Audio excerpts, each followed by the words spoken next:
So growing up, through my dad, I got introduced to goth music, rock music, metal music, and punk music. I grew up with Susie and the Banshees, The Cure, Motorhead, The Clash, Black Sabbath, and also I have a lot of passions. Another one is wrestling. I've always been a massive Kane fan. And if you remember during SmackDown, I can't remember what year it was. Was it 2001? 2000? I can't remember the exact year it was, but the Beautiful People used to be the opening for SmackDown. And I believe that might have been the first time I ever heard Marilyn Manson.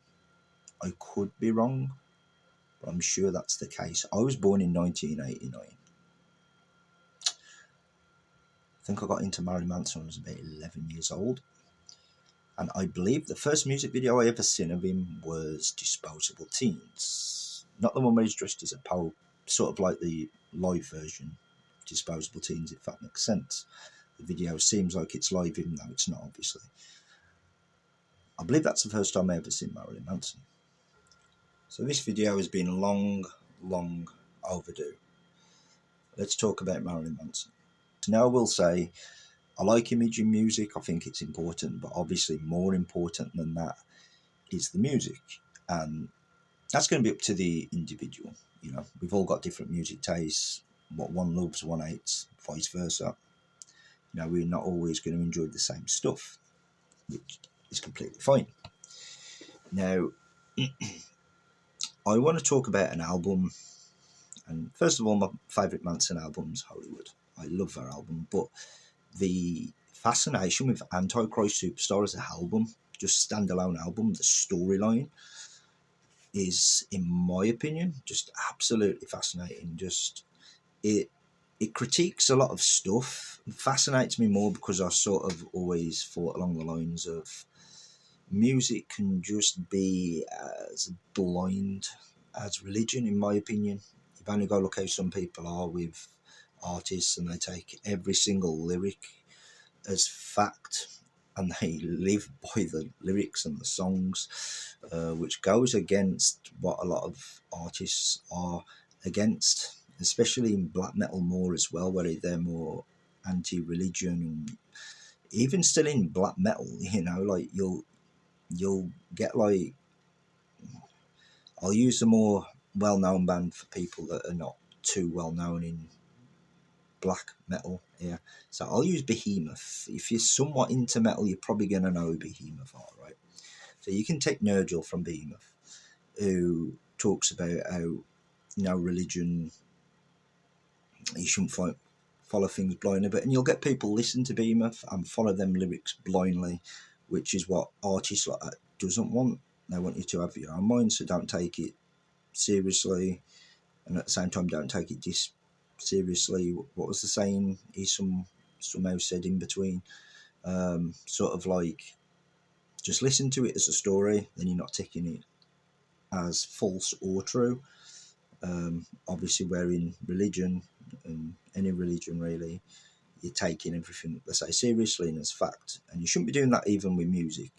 So Antichrist Superstar is borderline that, but more depth in it, because it's talking about a worm boy, which is somebody that's weak and feels pathetic, and is having this marked fight against, like, the beautiful people where they don't agree, and he's sick of seeing people like follow religion and follow things blindly. So he becomes this almost creature cocoon to go through all this stuff, and then he comes out the other end and he's actually at first trying to help people, but at the end of the day then he starts to see that people are following his image, his message through music, and then he gets sick of it because it's just, again, becoming another religion. So he then becomes this bigger angel, and then basically just destroys the world.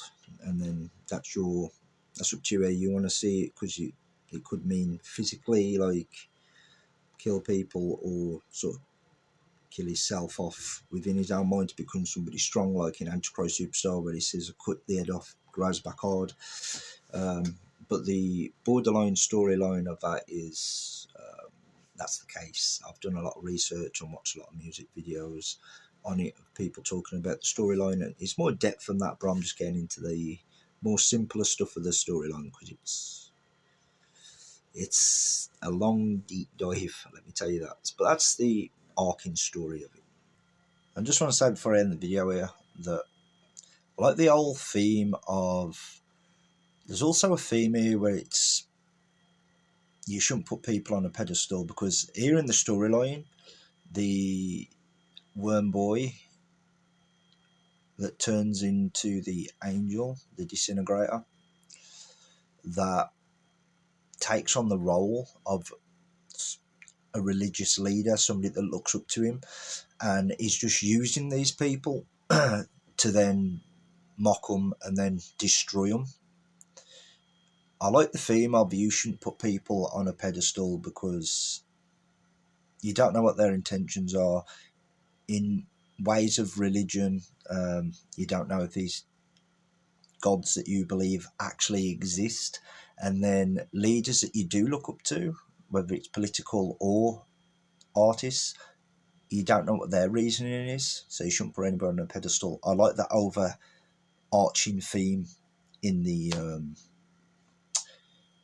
old storyline as well. But I do want to say this for people, I've only touched just a little bit of what Antichrist Superstar is about.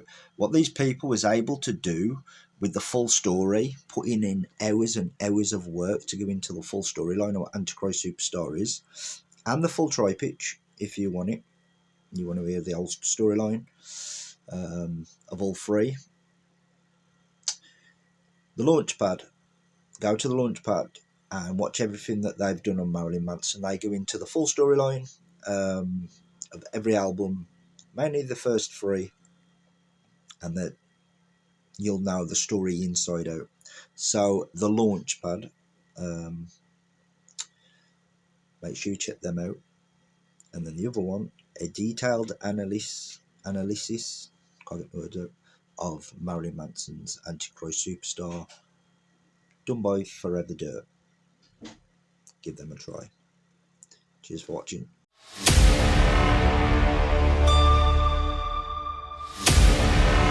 Join me in the morgue.